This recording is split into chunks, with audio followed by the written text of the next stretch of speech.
Welcome to the Restoration Pros Unplugged podcast. In each episode, we're going to bring you insightful interviews and discussions with top restoration industry leaders. We're also going to delve into their business, the strategies that made them successful, and most importantly, the valuable lessons they learned along the way. I'm your host, Clinton James. I'm also the Chief Marketing Officer at Water Restoration Marketing. We're a digital marketing agency dedicated to helping restoration companies nationwide secure more high-value water jobs. Now, this show, it aims to provide you with the knowledge and tools you need to excel in the restoration industry. So sit back, relax, and enjoy the show.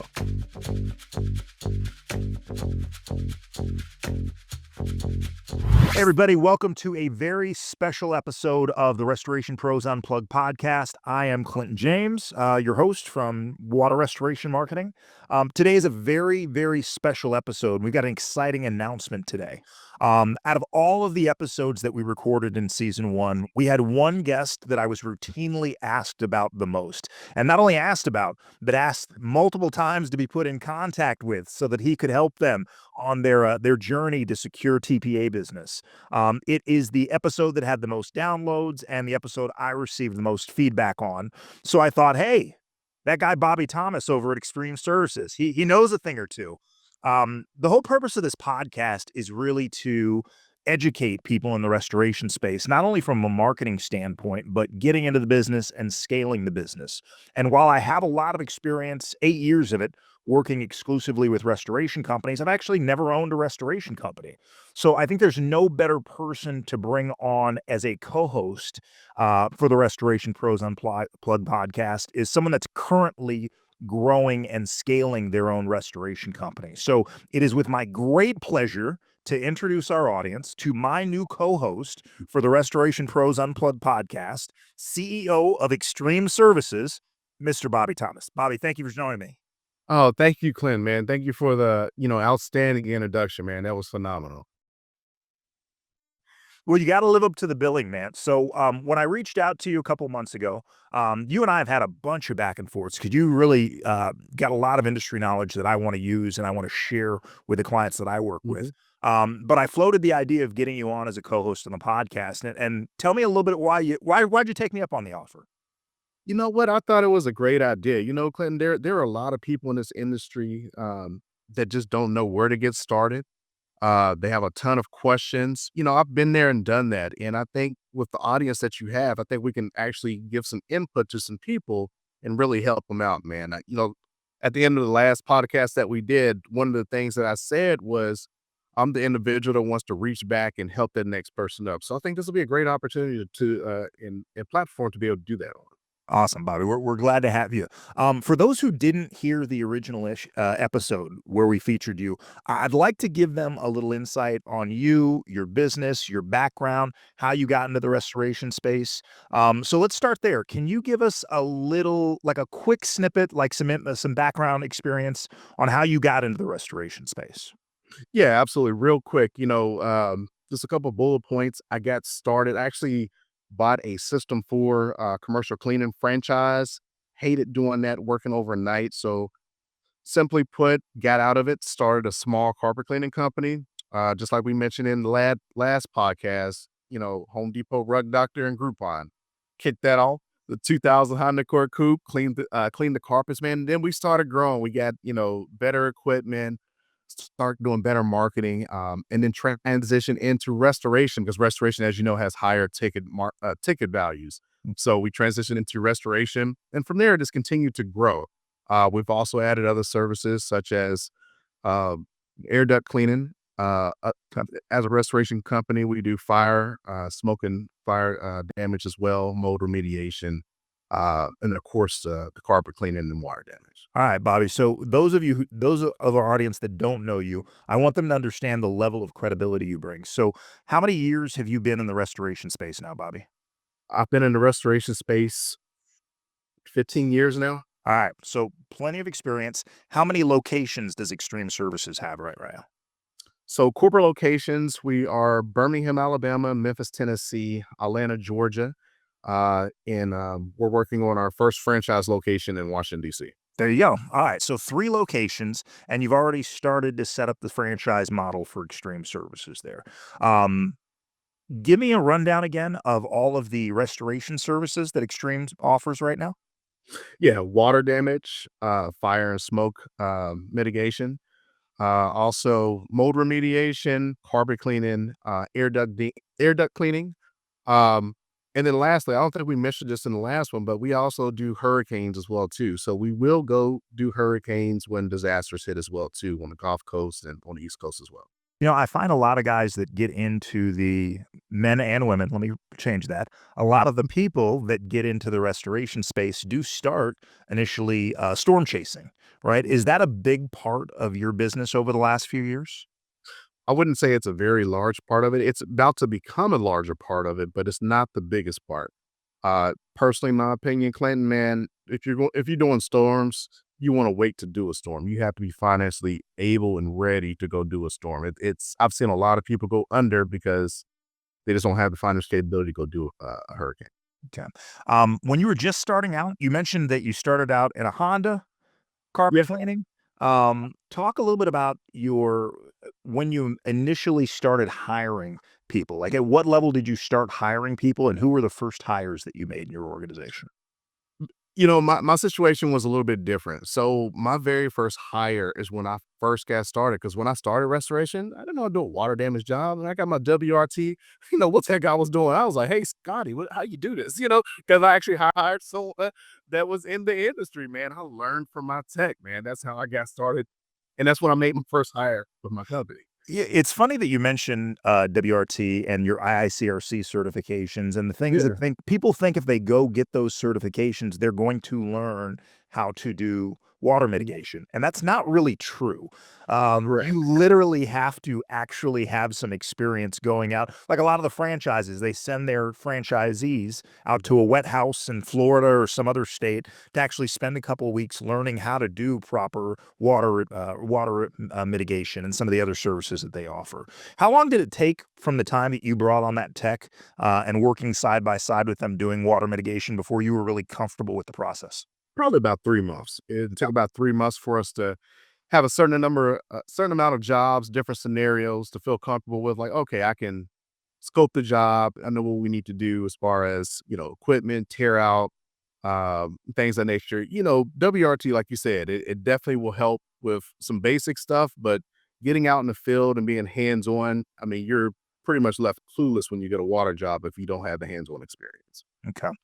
Between the 3 locations that you operate right now, how many total team members between front office, back office, field technicians? What would you guess as to how many team members that you guys have right now? So I run a very, very lean operation. Okay. So in Birmingham, I have 3 people in Birmingham. Okay. Memphis, I have 3 people, and in Atlanta, I have 5 people. When you run across like a large commercial loss or something like that, where do you go to get you the additional labor you need to handle the mitigation work? So we don't do a ton of commercial. Our bread and butter is on the residential side, but when Okay. we do have to do commercial stuff, there are restoration staffing agencies, and we will reach out to additional labor for the additional help if we do have them, if I need to. I mean, it's also good to network with other restoration companies as well too.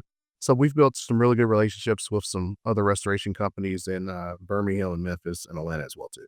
Okay. So, you don't really see them as competition necessarily. They're a resource because there's plenty of business to go around. And I think that everybody has this scarcity mindset, right? Yeah. That the restoration company down the block is your competitor, right? There is plenty of opportunities to keep you guys both busy. And when you find yourself in a pinch and need some skilled labor, why not try utilize that resource and that relationships that you've established with the other restoration company there? Yeah, absolutely, man. I mean, you definitely want to be able to reach out and build those relationships. I mean, I don't know where the idea of thinking that, hey, just because you're another restoration company, I can't use you. Let's bond together and let's build something bigger. You know what I mean? So I think the resources are great. Now, in addition to mitigation, do you do rebuild work, or is that not something that Extreme Services? Yeah, we don't touch the rebuild. We're in and out, man. I had the mentality. I tell the guys, man, we hit it and we quit it. We get in and dig it out. Will not use the hit it and quit it thing because I think that'll get me in trouble. but I've affectionately used the term cut and run, right? Get in, do the mitigation work, and get out. And I understand that from a business model standpoint, right? You make exceptionally good margins on the mitigation work. You don't necessarily have to hire the same skilled labor that you would need to do general contracting rebuild work, and you don't have the output of labor costs and material costs that you would incur if you tacked on, the additional rebuild work, right? What besides those things, what went into your mind when you made the decision to just stick to the mitigation and not do the rebuild work? The thing is specialization. A lot of people want to be a jack of all trades. I wanted to specialize and stick with just doing mitigation. Again, with doing mitigation, we're able to get in, do our job, and move on to the next one. The time frame as well too. I don't like to be married to jobs. When you're doing reconstruction, you have a certain amount of time that you're going to be married to the job. Ultimately, you want to give the customer the best service that you can. But sometimes on the construction side, you may have change orders or whatever the case may be for the customer, and that kind of keeps you tied to that job, and it hangs you up profitability wise. Okay. As far as materials, I don't have to front or float materials. Okay. So I'm not hanging up my lines of credit or anything for a long period of time either. Got it. What would you say to the person that pushes back and says, "Hey, man, you're leaving a lot of money on the table because those rebuild projects, while the margins are probably less than half of what they are on the mitigation, that's still you're turning a $5,000 to $10,000 mitigation job, which could end up being a $50,000 job when it's all said and done with rebuild." What do you say to the people that say, "Hey, man, you should do it all"? You know what? I'd say go for it. I'm in my lane and you stay in your lane. There's some people's lane is both. Some people have a two-way lane. Mine is one. Fair enough. All right. So with that being said, when you're done with a mitigation job, do you just leave the customer to their own device to go find a company to do the rebuild, or have you established relationships in each one of the markets that you work in with general contractors, with people that will do a great job servicing that homeowner? And do you, in some of those cases, have any kind of reciprocal relationship with those companies? So the thing is, with being a TPA contractor, you are not allowed to solicit to the insured. So I can't say, ABC Construction Company is a great company, you should use them. So when we finish the job, again, the TPAs have contractors in their network, and they will assign a contractor to do the rebuild side for that particular customer. So we're not allowed to legally solicit to the insured for another contractor. Understood. Now, TPA is the main topic that you and I discussed the last time we did one of these podcasts, because that is something that you have more experience with than I think anyone that I've spoken with in the restoration space. You have literally, what, 75% of the business that you bring in on the restoration side is Mm. coming from these TPAs. Is that correct? Correct. Yes. Uh-huh. How did you get into TPAs initially? Initially, I don't know if we touched on this in the last podcast or not, but there's a magazine that comes out called Clean Facts, and in that magazine, I think I was telling you that we're looking to increase margins, and there was an ad in that magazine that said, "Add jet fuel to your business," and I said, "I need some jet fuel to my business." There's a gentleman. It was called the Restoration Entrepreneur. His name was Jack Dennison that owned the company. So I reached out to Jack, and Jack was my consultant, and he taught me the ins and out of the TPA space. Jack built a very large company, operated in multiple states. So Jack was my mentor, and that's how I got my start. I never got a chance to meet Jack, but I know the folks that he sold the business to. Keith, I've had him on Yeah, the podcast before. There. So when it comes to TPAs, you've got some projects in the works right now because you want to share that knowledge with other restoration companies there, right? absolutely. Educate those people on how to properly not only sign up for the TPAs, but how to use them as like a great partner to bring in new business, right? Because TPAs don't always have the best reputation in the restoration space. I think for every restoration company I talk to, half of them hate the idea of doing TPA and program work. The other half of it see as a great opportunity, another marketing channel for them to bring in additional work. Tell me a little bit about where your thoughts are when it comes to that. Yeah, so when it comes to TPAs, man, I can see where contractors can be frustrated with them. But I think it's great if we continue to band together and work together with the TPAs. For example, different price points. I'm not going to name the TPA in particular, but they have a price point um, specific to themselves. And if a lot of the contractors in their network increase their price points, um, the TPA has no other choice but to level the playing field for all contractors. Okay. So if we band together as a contractor network, we can, work with the TPAs and also with. Okay, yeah. So again, I think it's important for restoration companies to band together. I'm not going to mention the TPA's name in particular, but if we work together as restoration contractors, we can work on increasing our price points. Because I know one of the biggest gripes that contractors have is that they're slicing my prices. I'm not able to make the margins that I need. Right. But if we work together and set price points that we're communicating on. I mean, I guess you could say if the contractors communicate with one another, uh, we can work together to get higher price points. Give you an example. Here in Birmingham, I know all of the contractors in the TPA, particular TPA that I'm talking about, all of us have a price point of plus 89 or higher. So what that means is that all of us are going to make money and they're not going to go to the lower price contractor. We want to band together to make sure everybody is getting the margins that they need. Awesome. All right. So what is, besides obviously joining me as a host on this, what's next for Bobby Thomas and Extreme Services? What's the next 12 months? What's the next 3 years? And what's the next 5 years look like for the business? Have you thought about that? Yeah, absolutely. One of the biggest things that we're focused on is, franchises. So we're going to work on growing our footprint across the United States. I don't know if you can see my mat, but we have a whole plan of where we want to grow to. Okay. Wait, is that a pin in my city? Are you coming to Northern California? We're in Oakland and Sacramento and San Francisco. So you do have a pin there. All right. Another thing is government contracting. So I know there's a lot of noise with the new administration about contracts to things of that nature, but there's still opportunity in government contracting as well too. Okay. What are the biggest Did I get choppy again? a little bit, but that's okay. We're gonna kind of work through it here. What are the biggest challenges that you've seen over the last year as the owner of a restoration business? I'll say this, man. 2024 was a tough year for most restoration companies. Insurance claims were down minimum 30%. I think that was a struggle for a lot of companies, including us. So we had to kind of improvise a little bit. We had to go back to our ground roots of carpet cleaning and air duct cleaning to make sure we could handle and sustain with our cash flow because the industry just was down. A lot of companies went out as well too. So it was a tough year for a lot of restoration companies. Like again, it was tough for us too. We weren't excluded from that, but of course, we were able to thrive and survive during that period of time. But it was tough for a lot of restoration companies.